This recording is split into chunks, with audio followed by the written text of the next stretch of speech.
Now in the last episode we created a web page using Notepad, and so for this episode we're going to download an appropriate text editor for those kind of stuff. So I have a few text editors in my mind.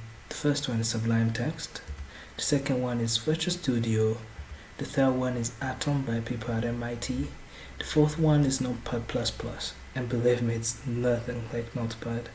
So you go ahead and choose whichever text editor you want, but I would personally recommend Sublime Text. It's the one I use. It's very compatible, it got a portable version, and it's very easy, guys. I seriously recommend this. Now you go ahead and choose whatever text editor you want and then download it. And then let's go ahead and open our project. So I go to File, local disk E, HTML 101, and here it is. So let me go ahead and open it in the browser. And this is essentially what we did in the last episode. Now you might be wondering, okay, well, this is interesting, but how do I open this in Sublime Text?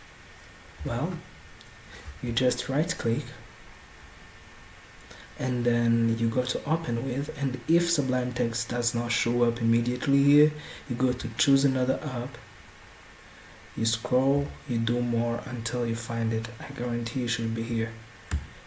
Alright, the other way is to simply go to Sublime Text. Again, you open your Sublime Text. This is how it should look like. Yours might look a little bit different, mine is a little bit customized, but it should quite work well as well. So you open Files, and then you go to where you stored that file, and then you open it. As simple as that. Now you can see that our tags are highlighted. This is the beauty of a text editor.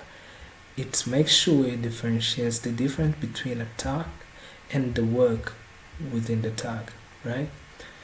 So let's go ahead and first of all, let's delete all of this.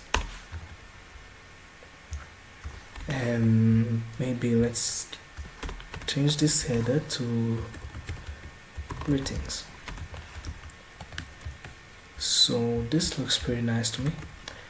Now, in the last episode I told you about these elements, headers and paragraphs, but there's quite a little bit more to the elements.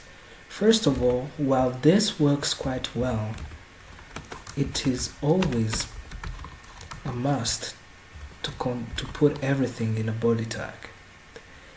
Imagine it like a human body.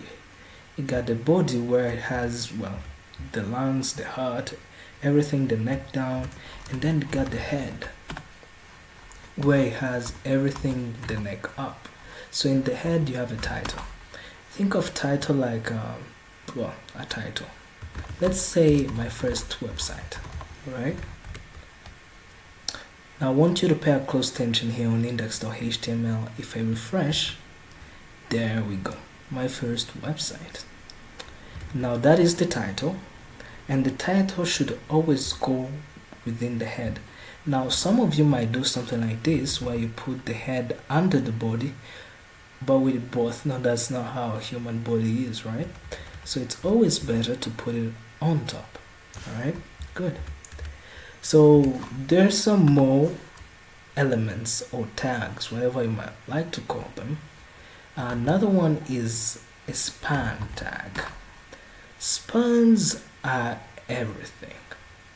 It's essentially all tags put together. A span might be a paragraph, so you can say hello world.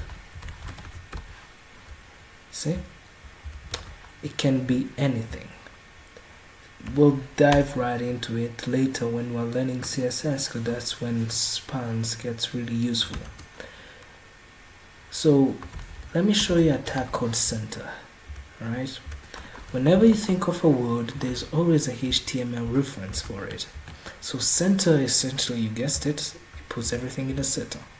There's another one called underline. Underline is essentially a U. So if I want to underline this title, I just put it in the U tag to underline it. Again, once you do this and this, it completely fills it out for you. It's that simple. That's why I like Sublime Text. And now greetings is underlined.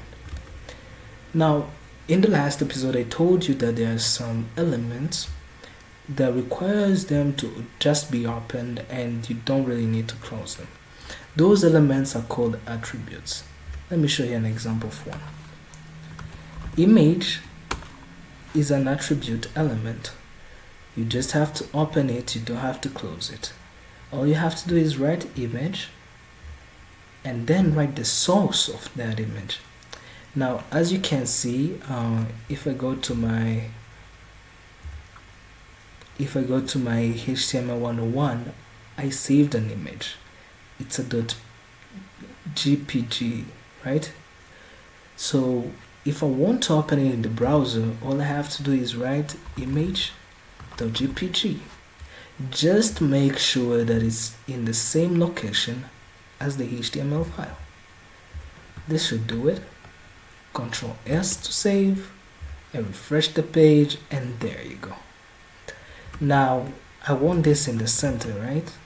And you can see that I had done this outside the center tag. So all I have to do is just essentially put it in. And now the image is also in the center. Now this is not me, but it will work just fine. Now this is a little bit too big. And as it turns out, you can actually customize this. You can maybe say that you want a height, let's say 10. Sorry. And that's how 10 looks like. Let's put it to 300 or 200. That's when you will see the difference. See? And let's say you want a width. My width is usually 300. And so the height should also be 300 to make it a square. So this is essentially it. Another thing you could do is create an input, but that is a story for another time. So what we learned today is that essentially everything in HTML should be either consisted of a head consists of the title. Think of the title like a name. People are more likely to recognize you if they see your face rather than your, say, chest. And then after the head part, there's the body part. And this is where all sorts of crazy goes.